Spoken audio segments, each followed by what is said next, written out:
वंदे मातरम साथियों, आप सभी उम्मीद है बहुत अच्छे होंगे, मस्त होंगे, स्वस्थ होंगे। दोस्तों, अभी मैं कुछ समय से अध्ययन कर रहा था और अध्ययन करने के बाद मैंने सोचा कि आप लोगों के साथ भी इस विचार को साझा करें। आज देखा जाए तो सोशल मीडिया पे और फिर टीवी चैनलों में, डिबेट्स में एक बहुत तेज़ चर्चा हो रही है। और विषय क्या है? विषय है विश्वविद्यालय अनुदान आयोग यूजीसी ने एक नोटिफिकेशन जारी किया है और उस नोटिफिकेशन का उद्देश्य जो है, यानी उस अधिनियम का उद्देश्य है कि भारत में उच्च शिक्षा में जितने भी हमारे छात्र हैं उनको जो है समता और समरसता का पाठ पढ़ाया जाए, किसी के साथ किसी भी प्रकार का भेदभाव ना हो। तो जब मैं उसको पढ़ रहा था तो उसकी प्रियम्बल यानी कि उसकी प्रस्तावना में जो चीज़ें लिखी गई हैं बहुत अच्छी हैं और होनी भी चाहिए कि किसी भी विद्यार्थी के साथ उसकी जाति, उसका लिंग, उसका जो है समुदाय या किसी भी प्रकार का जन्म स्थान इत्यादि के आधार पर किसी भी प्रकार का भेदभाव नहीं होना चाहिए। और ये बात जो है हमारी संविधान की भी आत्मा में है, हमारी संविधान के भी प्रस्तावना में है कि किसी के साथ भेदभाव नहीं होना चाहिए। उससे आगे मैं जब पढ़ रहा था तो एक बहुत इम्पॉर्टेंट चीज़ समझ में आई। उसमें आप अगर पढ़ेंगे तो उसमें जो है जो परिभाषाएं दी जाती हैं, यानी जो परिभाषाएं दी जाती हैं, उस परिभाषाओं में जो एक शब्द है जाति आधारित भेदभाव। जाति आधारित भेदभाव को जब मैं पढ़ रहा था कि जाति आधारित भेदभाव का मतलब क्या समझाया जाएगा, तो जाति आधारित भेदभाव का मतलब समझाया जाएगा कोई भी व्यक्ति यदि अनुसूचित समाज से आता है, अनुसूचित जनजाति समाज से आता है या अन्य पिछड़ा वर्ग से आता है, तो इन समूहों के प्रति किया गया कोई भी भेदभाव, या कोई विकलांग व्यक्ति है या कोई महिला है, इनके साथ किया गया किसी भी प्रकार का भेदभाव जातिगत भेदभाव माना जाएगा।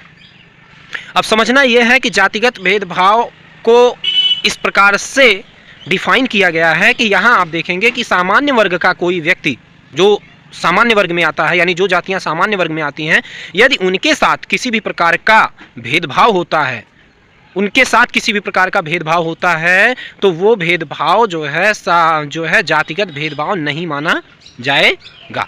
यानी कि उनके साथ भेदभाव हो सकता है, उसको जातिगत भेदभाव की परिभाषा में नहीं डिफाइन किया गया है।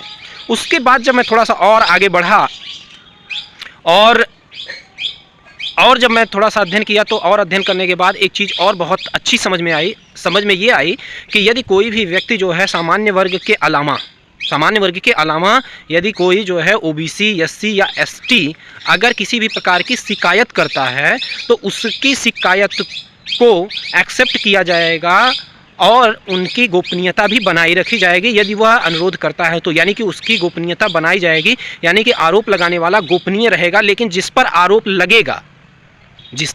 आरोप लगेगा उसकी गोपनीयता भंग की जाएगी, यानी उसको गोपनीय नहीं रखा जाएगा। सबसे बड़ी बात यह है कि अगर आप आरोप लगाते हो तो आपको गुप्त रखा जाएगा, यानी आप सार्वजनिक रूप से नहीं हो पाएंगे, लेकिन जिस पर आरोप लगाएंगे आप, वो सार्वजनिक रूप से बेइज्जत हो सकता है, अपमानित हो सकता है, दंडित हो सकता है।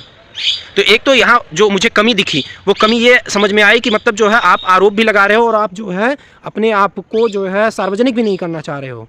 अगर आपका आरोप गलत सिद्ध होता है तो भी आपको किसी प्रकार का जो है पश्चाताप नहीं होगा, किसी प्रकार की ग्लानि नहीं होगी। दूसरी बात जो यहाँ है कि जो समिति बनाई गई है, यानी कि भेदभाव के निवारण के लिए जो समिति बनाई गई है, उस समिति में भी केवल 3 वर्ग के लोग रहेंगे। और वो 3 वर्ग कौन होगा? एससी समाज से हो सकता है, एसटी समाज से हो सकता है, या जो है ओबीसी समाज से हो सकता है। यानी कि यहाँ भी यानी कि न्याय के लिए जो है समता स्थापित करने के लिए भी सामान्य वर्ग का कोई व्यक्ति जो है न्याय देने की जो समिति है उसमें भी शामिल नहीं हो सकता है। यानी कि अगर आप देखें तो यहाँ भी जो है सामान्य वर्ग को एक तरीके से भेदभाव किया जा रहा है, 3 जगहों पे भेदभाव, जबकि इसकी प्रेम्बल कहती है कि किसी को जाति के आधार पे, लिंग के आधार पे, जन्मस्थान के आधार पे या विकलांगता के आधार पे कोई भी भेदभाव नहीं किया जाएगा। लेकिन ये 3 विरोधाभास इसी कानून में समान रूप से दिखाई देती हैं कि सामान्य वर्ग में आने वाला कोई भी व्यक्ति शिकायत नहीं कर सकता है, क्योंकि उसकी शिकायत जातिगत भेदभाव में आती ही नहीं। दूसरा, जो समिति बनाई गई है उस समिति में भी कोई भी सामान्य वर्ग का व्यक्ति नहीं होगा।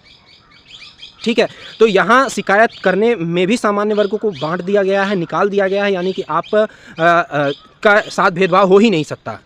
और दूसरी बात, यदि भेदभाव होता है इन तीनों वर्गों के साथ, अगर भेदभाव होता है तो आरोपी कौन होगा? आरोपी सामान्य वर्ग का व्यक्ति ही होगा। इस तरीके से ये जो है ऐसी व्यवस्था बनाई गई है कि जिससे जातिवाद अधिक से अधिक फैलेगा, समरसता स्थापित तो बिल्कुल नहीं हो सकती है। और ये कानून एक प्रकार का काला कानून है कि जो विद्यार्थी समान रूप से पढ़ते थे, साथ में पढ़ते थे और समान रूप से पढ़ने के साथ साथ सब में मित्रता का भाव रहता था, अब वो मित्रता का भाव ना होकर के शत्रुता का भाव होगा।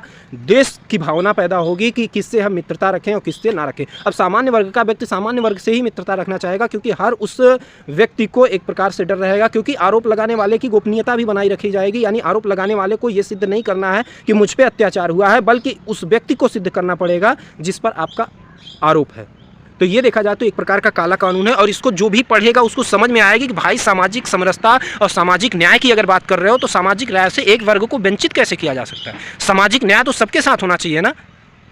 आप एक प्रस्तावना में आप ये कह रहे हो कि जाति के आधार पर कोई भेदभाव नहीं होगा, और जाति के आधार पर ही जो है सामान्य वर्ग को आप जो है न्याय से बाहर कर दे रहे हैं। यानी सामान्य वर्ग के साथ अगर किसी प्रकार का अन्याय होता है तो उसको आप अन्याय नहीं मानोगे, उसकी शिकायत आप दर्ज नहीं करोगे। तो ये एक प्रकार का काला कानून है, और इस कानून को बनाया गया है केवल और केवल राजनीतिक लाभ लेने के लिए। क्योंकि जो मतदाता है, यानी कि मतदाता है, उसमें लगभग 75% से 80% मतदाता इन्हीं तीन समाजों से आते हैं, SC, ST और OBC।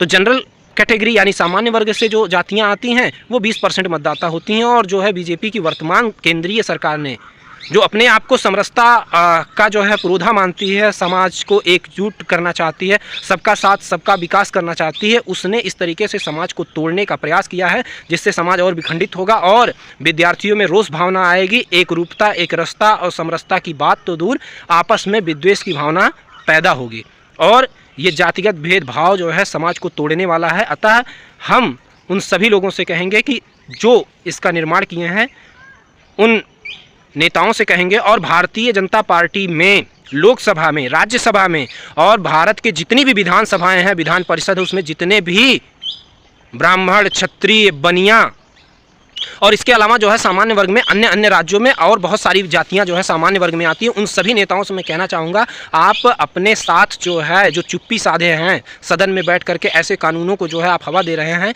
ये सर्वथा आने वाली पीढ़ी के लिए बहुत बड़ा अपराध साबित होगा। और भारत का जो वर्तमान में जो समरसता स्थापित होनी चाहिए वो जातिगत विद्वेषता में बढ़ेगा। और आप लोग जो है सारे नेता जो इसको चुपचाप देख रहे हैं, सामान्य वर्ग के होने के बाद भी पिछले भारत में 75 साल से आरक्षण दिया गया, SC को आरक्षण दिया गया, ST को आरक्षण दिया गया, OBC को आरक्षण दिया गया। भारत का वर्तमान जो है प्रधानमंत्री OBC से हैं, भारत के वर्तमान राष्ट्रपति आदिवासी ST समाज से आती हैं। भारत के विभिन्न राज्यों में लगभग 14 से 15 राज्यों में जो है OBC, SC और ST के मुख्यमंत्री हैं।